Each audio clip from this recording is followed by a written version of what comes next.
안녕하세요. 재혼의 행복한 가정을 꾸려나가고 있는 30대 여성입니다.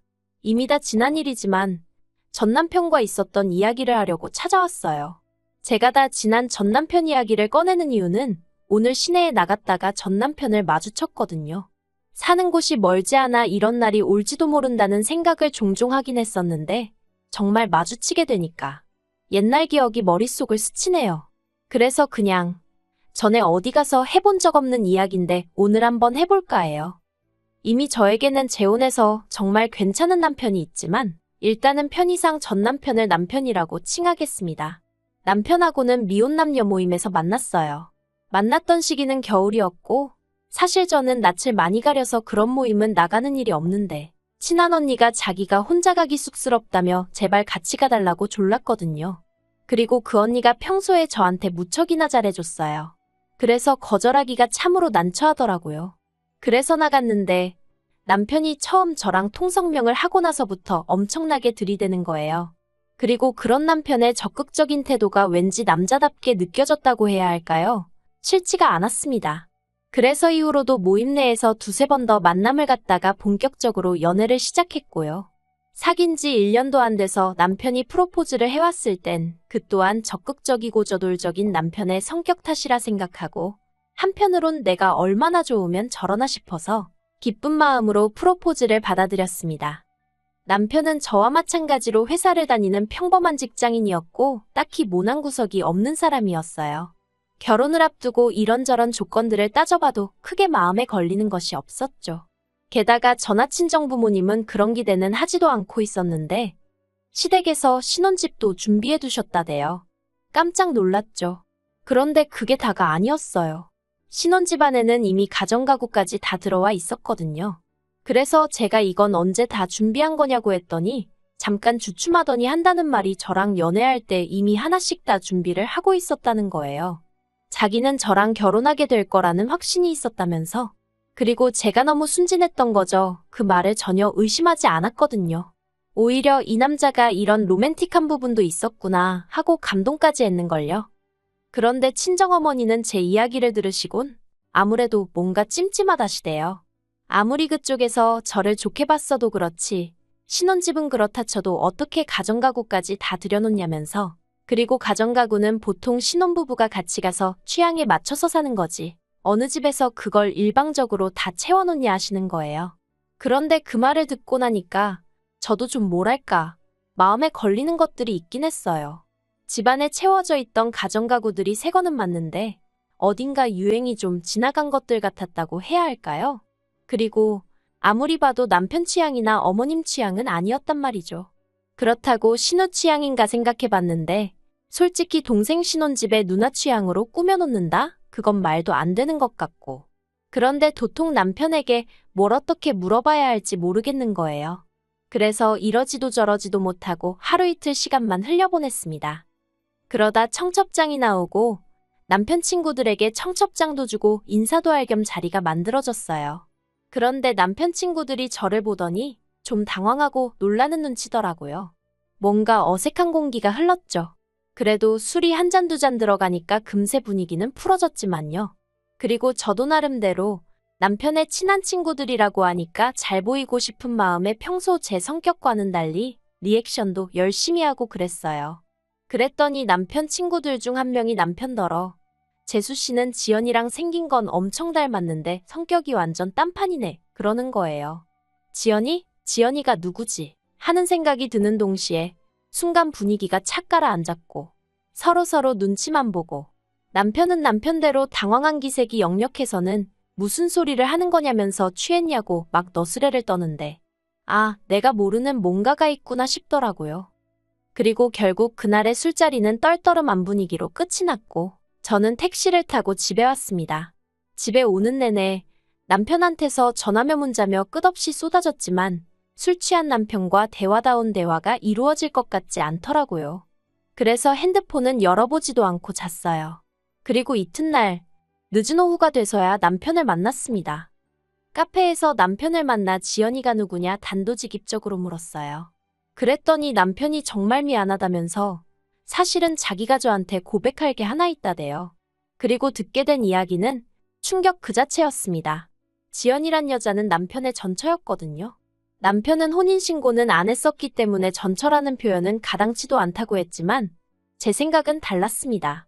일가 친척 지인들 다 불러놓고 결혼식을 올렸으면 혼인신고를 했건 안 했건 부부 아닌가요? 적어도 거기 왔던 사람들은 다 남편이 결혼했던 걸 기억할 테니까요.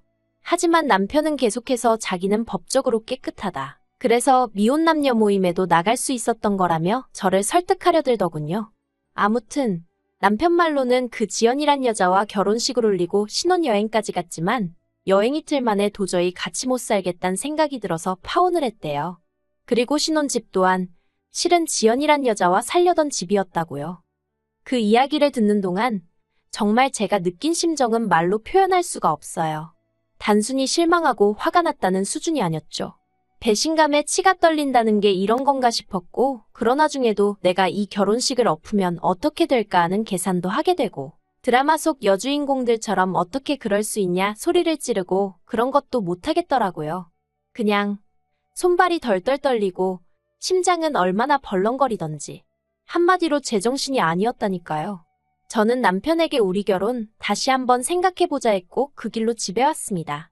그런데 결론부터 이야기하자면 파혼은 못했어요. 파혼을 못한 이유는 어리석게도 파혼을 하고 났을 때 주변에서 들려올 수군거림을 감당할 자신이 없었거든요. 저희 친정부모님 체면을 지켜드리지 못하는 것도 너무 죄송했고요. 그래서 결국 제 가슴속에 묻고 가기로 했습니다. 계획대로 결혼하고 그리고 보란듯이 잘 살면 되는 거라고 애써 그렇게 생각을 했어요. 그렇게 어디에도 말 못할 큰 비밀을 간직한 채 남편과 부부의 연을 맺었습니다.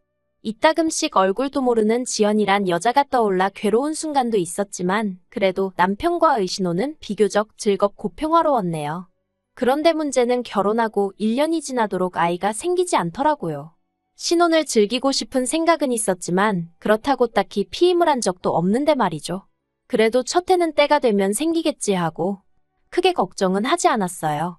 그런데 2년째 들어가면서부터는 시부모님께서 왜 아이를 안 갖냐며 조금씩 재촉을 하시더라고요.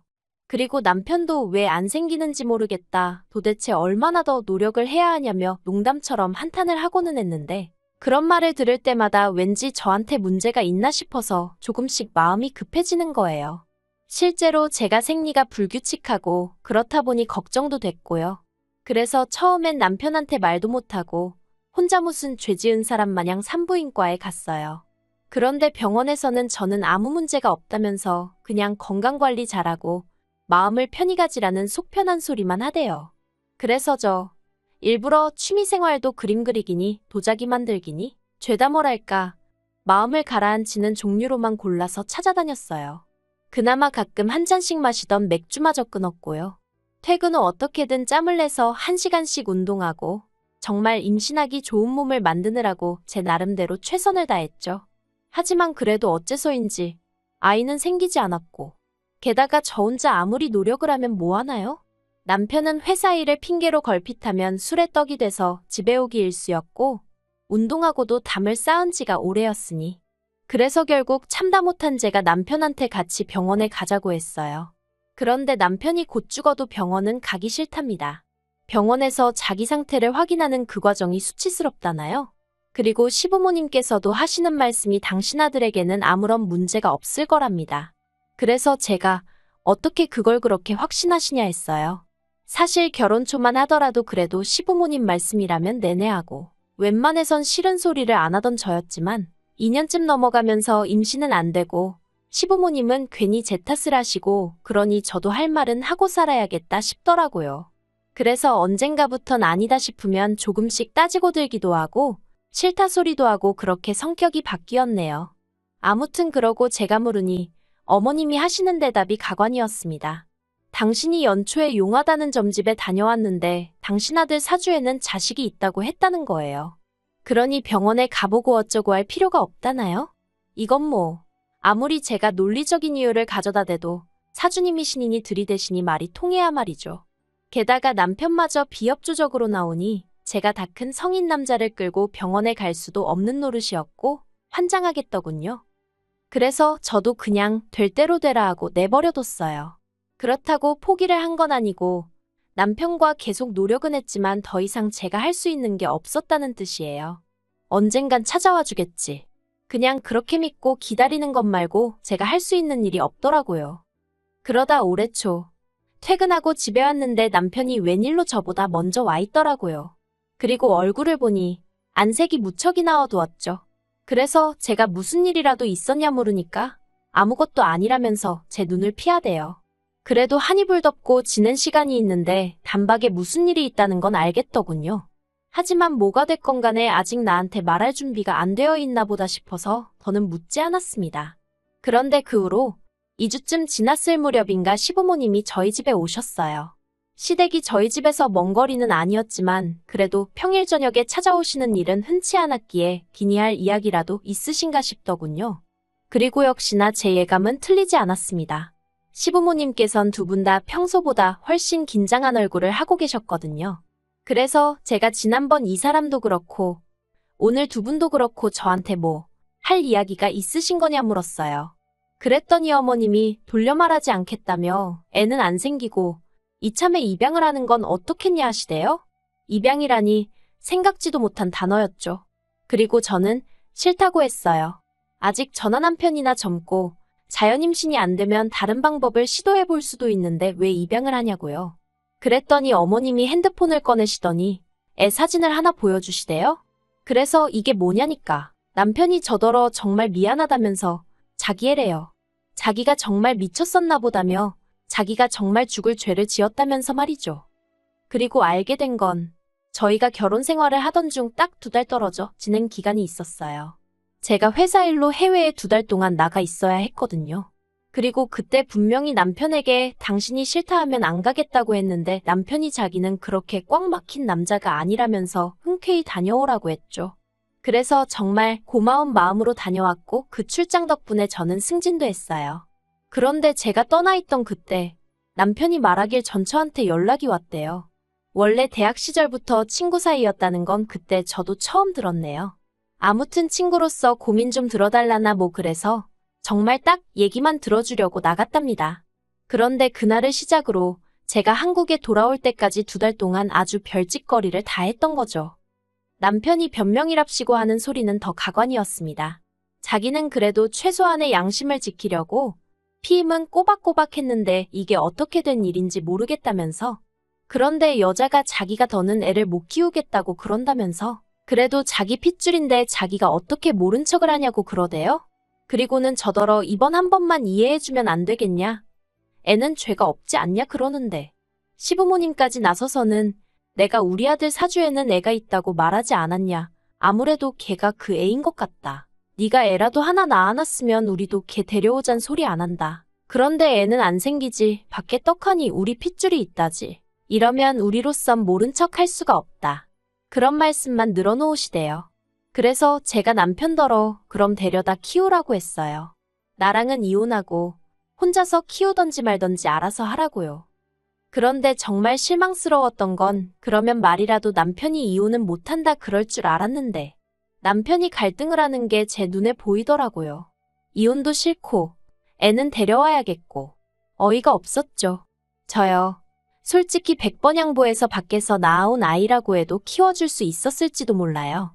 남편이 저랑 같이 임신하려고 열심히 노력을 해줬었다면 말이죠. 하지만 제가 그렇게 임신을 기다리는 동안 남편은 아무 노력도 안 해줬거든요. 하다못해 병원도 안 가줬잖아요. 그런데 이제 와서 밖에다 애를 낳아놨으니 키워달라? 세상에 어떤 정신나간 X가 좋다고 키운다고 하겠냐는 거죠. 거기다 시부모님은 기껏해서 한다는 소리가 이혼해봤자 여자만 손해라고 그러면서 저더러 너 알지? 이혼하면 너는 몸뚱아리만 나가야 돼. 여기 집이고 뭐고 다 우리가 해준 거야. 나 같으면 그게 감사해서라도 눈 딱 감고 애 키워. 애가 큰애도 아니고 어린애라 내 새끼 다 품으면 품어지는데 그걸 왜 못해. 그런 소리나 하고 계셨으니까요. 그래서 결국 남편하고는 이혼했어요. 이혼 과정은 비교적 순탄했습니다. 어머님 말씀대로 집이니 뭐니 다 남편이 해온 거라 제가 받을 건 없었고 그나마 남편하고 그 전처를 고소하려 드니까 남편이 자기가 위자료는 챙겨줄 테니 깔끔하게 마무리하자고 하더라고요. 그리고 솔직히 저도 다 짜증나고 지겨워서 에라 모르겠다 하고 5천만 원 불렀어요. 솔직히 법대로 하면 5천은 어림도 없단 얘기를 듣기도 했고, 그렇다고 5천 이상 부르면 남편이 마음 바꿔 법대로 하자고 들까봐 걱정도 되었거든요. 그리고 다행히 남편이 순순히 5천 이체해주대요. 그러면서 한다는 말이 소식은 전하고 살자는데 소름이 끼치더라니까요. 그런데 이혼하고 반년쯤 지나서 진짜 황당한 소식을 전해 들었어요. 남편 친구들 중 한 명이 알려준 건데 저도 왜 저한테 굳이 알려준 건진 모르겠지만서도 남편 전처가 남편한테 맡기고 간 애가 남편 애가 아니랍니다. 하도 닮은 구석이 안 보여서 남편 친구들이 유전자 검사를 해보라고 부추겼는데 정말 불일치로 나올 줄은 몰랐다나요? 아무튼 그래서 남편 집안이 다 뒤집어지고 난리가 났다대요. 듣는데 이건 너무 웃겨서 제가 정말 소리내서 웃었어요. 그리고는 그 애 엄마는 어디 갔냐니까 동남아인지 어딘지로 튀었다는 소문만 있다고. 그러면서 애는 어쩌고 얘기하려는데 제가 저한테 더는 말하지 말라고 했어요. 괜히 더 알아봤자 저까지 골치만 아프지 싶어서요. 그리고 저는 1년 후에 지금의 남편을 만나게 되었어요. 지금 남편은 초혼이고 저보다 연하라서 솔직히 제가 정말 많이 밀어냈거든요. 그런데 남편이 안 떨어져 나가고 꿋꿋이 버티고 있더라고요. 아무튼 지금 남편하고도 이런저런 일이 많았지만 지금은 딸 하나를 키우며 알콩달콩 잘 살고 있습니다. 오늘 전 남편이 저랑 저희 애를 보고 무슨 생각을 했을까요? 뭐가 됐건 간에 죽도록 후회했으면 좋겠습니다. 그리고 전 시어머니께도 부디 제가 아이랑 있더라는 걸 이야기 좀 했으면 좋겠네요. 그래서 어머님이 땅을 치고 후회 좀 하시게 말이죠.